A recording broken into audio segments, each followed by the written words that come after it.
Hello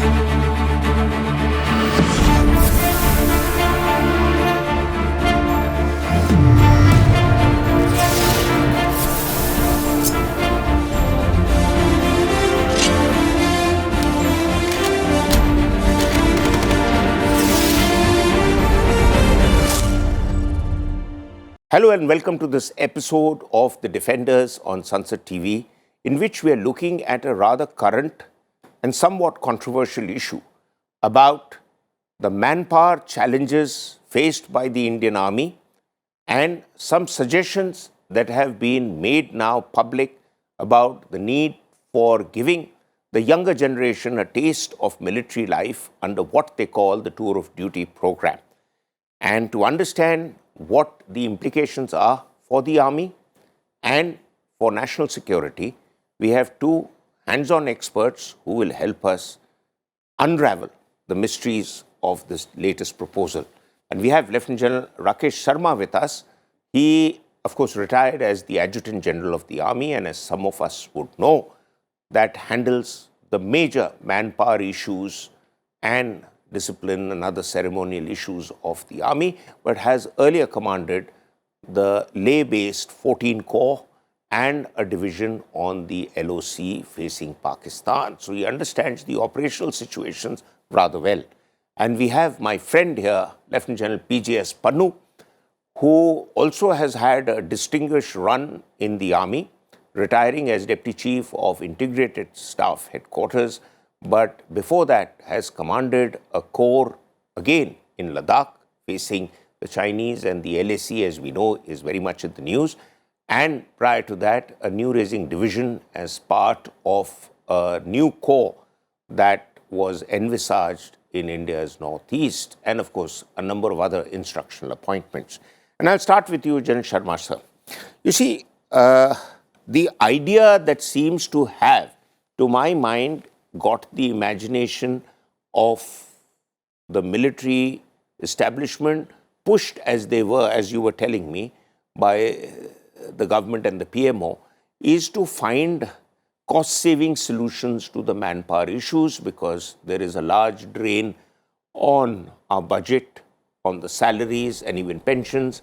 But how do you really take care of the financial drain, which, if it is contained, and some have argued it could be contained over a 15-year period, then it might give us the resources to further modernize our troops. So the issue is the man versus modernization. Your views? Yeah, thank you. And thank you for inviting, Maruf. First issue is that there is a finite amount of budget that's been allotted to us over a long period of time. And all requests to say 2%, 3% actually has not materialized. And it now becomes clear that we are not going to get an enhancement of defense budget in a major form ever. This is what you are going to get. And if we plan this way, therefore, especially in the army, there is no possibility of significant modernization to be carried out because of the large salary and the pension budget. Now, many armed forces in the world have actually downscaled. You know, the Chinese have downscaled, and many have downscaled. They have downscaled by virtue of meeting the criteria of how they are going to do war fighting.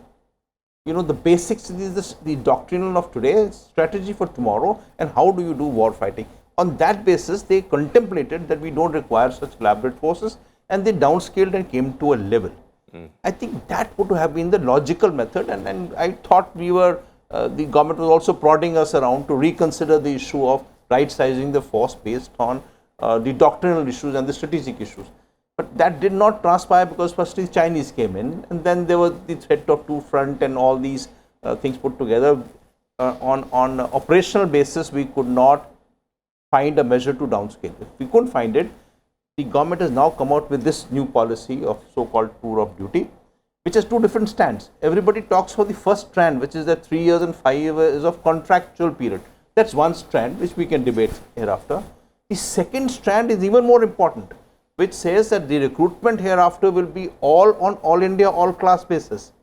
The minute you say that total recruitment will be all India, all class, that so-called regimentation, Maratha Light Infantry, Gurkhas, and the other regiments will now have to reconsider. this is not a simple decision about the army. It's transformative in nature. We'll have a new army per se in next 10 years or something. Okay. Yeah, so you've made a lot of important points. And I'll come back to you about that because we are all three infantry officers with strong regimental roots. And you both have been colonel of your regiments also.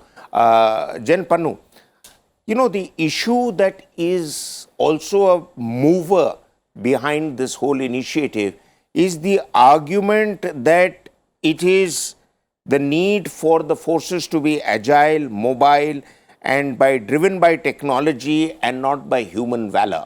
I question this very initiative and imperative because, I have seen troops, and we've all seen in Afghanistan and now Ukraine, large armies, lots of technology given to them for agility, but the last 200 yards of victory have to still be measured on foot.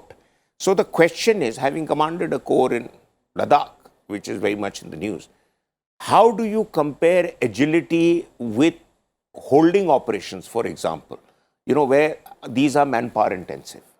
Please quantify, explain the logic of cutting down manpower and putting technology there. Had we had technology on a Chinese front and they were used to the optimum, we wouldn't have been surprised.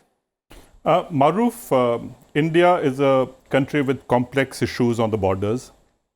Largely our forces remain deployed, not only the army, partly Navy and partly Air Force, but largely Navy, barring Navy, Air Force and Army remain on very high alert all the time, and Army is actually eyeball to eyeball. In addition to the Army, there are border guarding forces guarding about 15,000 kilometers of its front, and the borders are disputed. As a result, when you talk about lean and mean, I suppose I would not look at lean first. I think it is more important to have the mean. When you have mean, it means it's purposeful, it is agile, it is economical to fight. Where you actually need a push, there you must get a push. You just cannot have a universal spread to guard 15,000 kilometers of border. So as a result, there are many complex issues which you have to see. One is our borders are under dispute. There are certain force ratios which you have made an assessment on, where the Pakistan or the Chinese would deploy certain quantity of troops. And then you need to work on a force ratios to not only defend the territory, but also to respond to the territory, because at the end of it, it is not winning a war just by making sure that the enemy doesn't capture your territory. You have to have the ability to capture the territory as a deterrent. It is most important for India to actually go from credible deterrence, which we have more or less achieved, to a punitive deterrence. The moment you have the ability of punitive deterrence, you can actually look at force reduction. How do you achieve punitive deterrence? Is through technology, through having the weapons of mass destruction, have maneuver forces available to you, special forces with rapid mobility. And all this is very important to transform from deterrent capability to going into punitive deterrent. Point understood. Very well brought out. But again, we can debate a little further about where does the new manpower play a role in terms of these highly specialized operations you're talking about, and do they ease off troop requirements elsewhere and provide you the troops to train them for specialized operations? But General Sir, the tour of duty, you talked about it.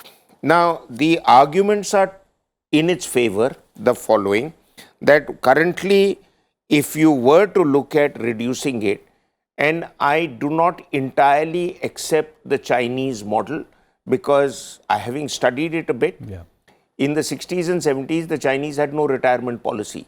So the manpower just kept swelling up. So people kept coming and nobody going home unless they died. But now there was a more structured approach taken from the 80s onwards. The point is that currently an amount of 5.12 crore is spent on a short service officer. That's one statistic I have, who retires after 10 years. And 6.83 crore spent on an officer who retires after 14 years. maybe you might count the lady officers also in it because they were given a term of 14 years. So the savings, they say, only on 1,000 Jawans could be 11,000 crore. Now, is it Jawans you're thinking of recruiting for tour of duty or officers? So the fact is that sometimes people throw up statistics to confuse the argument. The second thing is, there is a counter argument, and that is that the number of people that you bring in for 3 years or 5 years or 7 years, what happens to them after they go out? Because they've tasted blood in a way.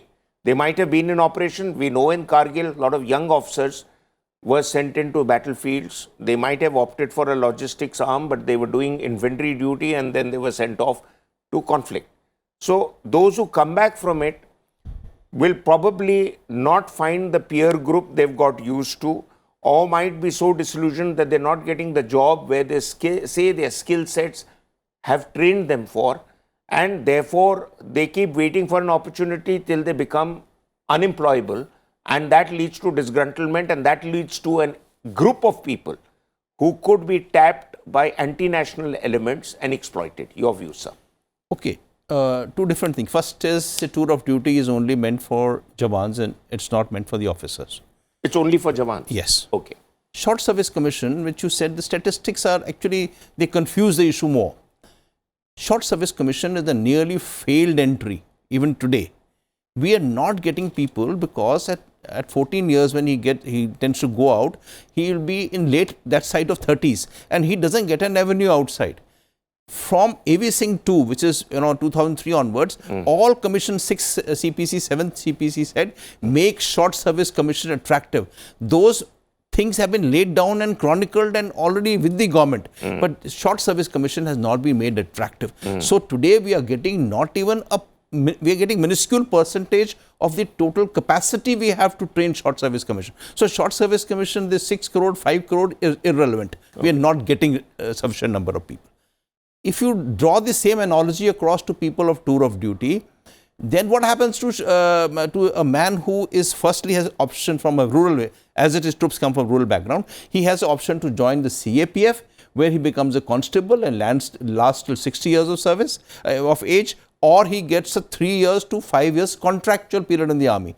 There's a social structure in India, and which is anthropological issues. We have to address that man saying, I will be 5 years at 24 years of age, only 10 plus 2 or even less, back into the market looking for a job. That is a very, firstly is, why would he like to join it? He would say, let me join the state police or the CAPF or the BSF, etc., instead of joining the army. First issue is this.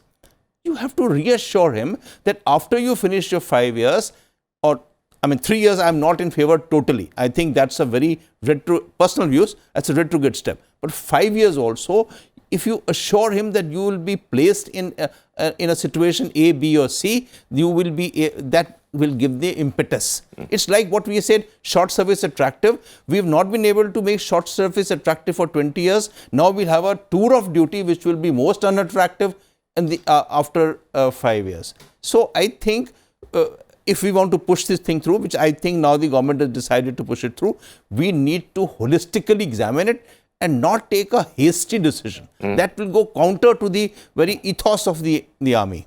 Okay. So, the outgoing army chief, General Naravne, had said that the idea of tour duty came up after the army learned from visits to various colleges, schools, and made younger generation who all wanted a taste of army life. So they decided to create, this was one way, they decided to give them the little exposure to army as a life, but not as a career. This can be debated further, but we don't have the time for it. But really what comes up is some media persons who have been pushing for this tour of duty idea. They said the military needs to cut out the flab. Now, is the flab existing at officers above 20 years of service, or is the flab existing at the younger generation? Because after 20 years of service, my experience has been, with no disrespect to you generals, but there are many others who just stay on because for want of any better avenues. Now that's the flab. So how do you cut that out and put inexperienced youngsters in their place? Because तजुर्बे का भी थोड़ा लिहाज करना पड़ेगा. और दूसरी चीज ये है that in the case of China, Jan Saab, that China would be using greater focus on technology-driven modernization. Fine. But as even now we have seen, it is not technology per se that defines our defensive stand against China, assuming that India is a country that respects the status quo. General Pannu. See, starting with the tour of duty argument to the technology argument, I think we are looking at the larger process of transformation, not only in small compartmentalized tactical manner. There is a need to transform, certainly. And really, when you look around to see how the armies all over the world, the modern or not so modern armies have performed, the boots on grounds have had their advantage, but largely, when you have the right information and when you have the precision shooting available to you from technology that you can achieve the same result through technology, you can certainly look at cutting down the manpower. And when you cut down the manpower, you need to make sure that the kind of manpower now that you have in the transformed manner is more available to you for border guarding. You cannot have one police force under the MHA only doing border guarding and another border guarding force, who goes into the defense of the country a little later, and then both don't talk to each other. Which is what is happening. I think we have just created duplicity layers of people who want to guard their turfs, and I think the flab is in command and control and understanding of turf guarding. I think the flab will be explained very well if we put the border guarding forces and the Indian armed forces put together and see the flab will come out very clearly. Most of the armed forces of the Union which are doing the border guarding duties, if you really see the role and charter, their role and charter has been now over a period of time being redefined exactly same as the army's role and charter is. And so are the badges of rank. And so are the badges of rank. So what I'm saying is put them together. And then you're talking about theaterization. I would say leave the theaterization for the moment, talk about integration. And when you talk about integration, I think you need to bring all the armed forces of the Union put together and make them look like one military force and make them more lean. Completely agree with you, Pannu. Completely. Because, let me tell you, a historical footnote, sir. Yeah. And that is, when the BSF was being raised, it was offered to the army to take care of it, but General Chaudhary refused. Yeah, right. The rest is history. Right. But General Saab, question for you here. And we're talking of Central Armed Police Forces. Yeah. And there is an argument that this recruitment which takes place, eventually these people would be sidestepped into the Central Armed Police Forces, in a way saying that the army will do the training for these guys, then you use them eventually. So, A, will they be merged suitably in the armed police forces? Does it meet their manpower requirement? Or is it just a kind of 3-year sabbatical that you are giving to our youngsters? Instead of sending them to university for another degree, you're giving them a chance to be at the ranges and all that and go and talk about it in their social circles. Ki, I've been in uniform, which is something which is becoming more and more increasingly popular with all sorts of films on Netflix and what have you. But what is your view on using them for the Central Armed Police Forces? What are the hindrances? So firstly, it's fair idea. If we shed about 40,000 people a year in this tour of duty scheme after 5 years, say 5 years, that will be generally about the manpower which is being recruited by the CAPF, which willy-nilly means is that after 5 years, when the first lot of people start retiring, the entire recruitment pattern of the CAPF will be from those people who are not absorbed in the army and who are being sent out. But there will be an observation from them saying, you are sending us the ones you don't want. So we are no less than you. And see, that's why the question is of acceptability by the CAPF, which nobody is as yet guaranteed. If you say guaranteed, there's a discussion of a different order. But now that's not given. CAPF accepting these people is not given. In fact, on the contrary, it is felt that they may not accept it at all. Yeah. So, would CAPF accept people coming in from the army with 5 years of experience and then join up at that 5 years service and then they would also be recruiting some people directly for the balance of it. So there will be two types of people, one who come directly at 5 years seniority, and those who are recruited directly by the CAPF. There may be little friction there. So, those are, if CAPF accepts, that's one issue. Issue is about, if you've been following the media, there's about a lack of deficiency existing today because we did not recruit anybody in the last 2 years. Yes, I was coming to that point. A very serious issue. And now that 1 lakh you just cannot recoup. So what happens to the existing establishment? Which means existing establishment is about 10% down. Each unit will be now, 85 to 90% strength. How do you manage to do your task? So you need to reconfigure the army in a manner. If you say this 1 lakh is gone and not recoupable, then you have to start thinking, why do we require a 45 tank regiment? Reduce it down to like the Chinese, Russians have 41 or 31 tank regiments, or have, instead of 4 rifle companies, have 3 rifle companies. If you want to find practical ways of doing this. All infantry battalions deployed all over may not require, say, 4 companies. You can say 3 companies. Somewhere you require a 31 tank regiment. Somewhere you require maybe 2 batteries. You don't require a hospital and 2 field ambulances. You say, okay, Amritsar or one of these stations has got so much of medical paraphernalia, let's reduce it. One can do sectoral profiling and reduce units in this manner to offset the force that you want. Shortage of manpower.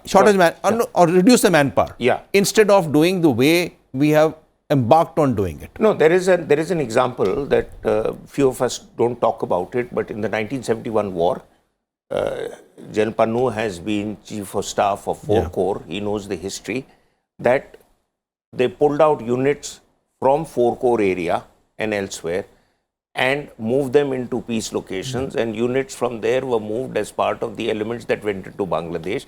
So troops were provided when there were no troops available in the perception of General Manekshaw and others to provide from Western Front to the Eastern Front, and we saw history was made in the Eastern Front. But General Pannu, last quick question to you.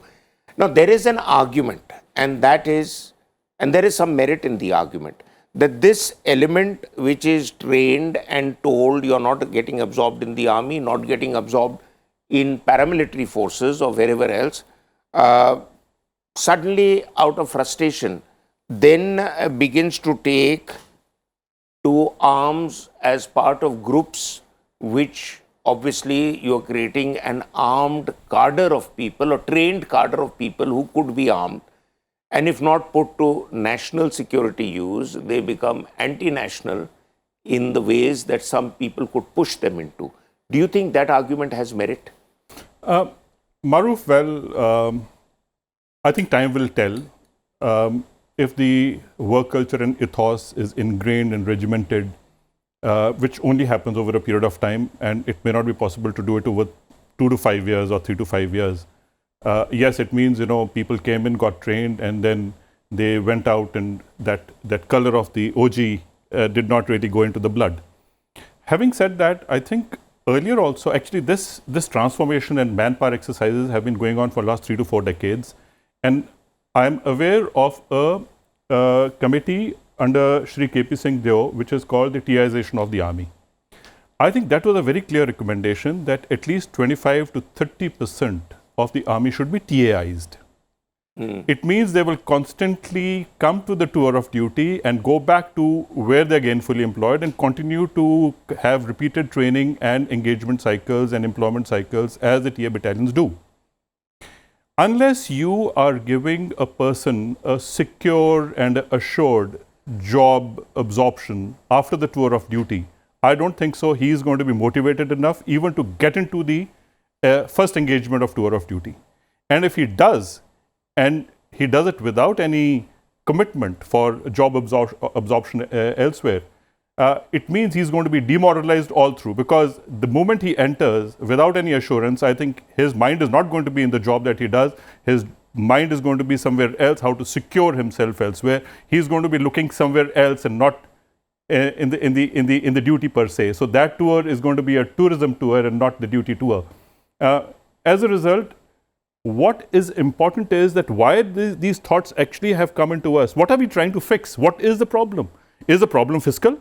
Or is the problem that we need to have people from outside only for a short while, that they are generating, in the youth good spirit and adding on to the manpower that we need?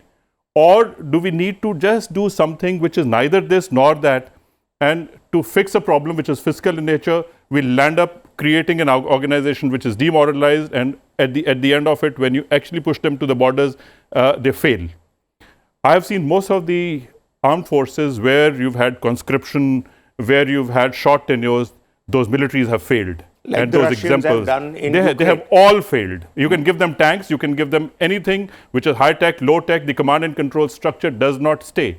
Today, the Russian forces are actually facing the command and control problem because nobody listens to anybody. They are all looking elsewhere. They are all on a tour of duty. So I think we need to make sure that when we recruit somebody to the armed forces, that fellow has a assured career absorption somewhere else, and he does it out of the spirit of serving the nation, very important and then he comes point, out of it. And I terribly out of time, but I need to end here. But I think we've touched on all the important issues, and it is not as easily doable as it is said to be, because the armed forces are a unique entity where they require you to make the willing supreme sacrifice if duty calls, and to lay your life down in the line of duty. Unlike any other job, if you don't like it, you can just walk out. And that's the difference. And therefore, you have to treat the armed forces and their concerns with far greater understanding and sensitivity. And we need people to air views as you both have. And thanks very much for all that. And thanks for watching. Until our next episode, goodbye.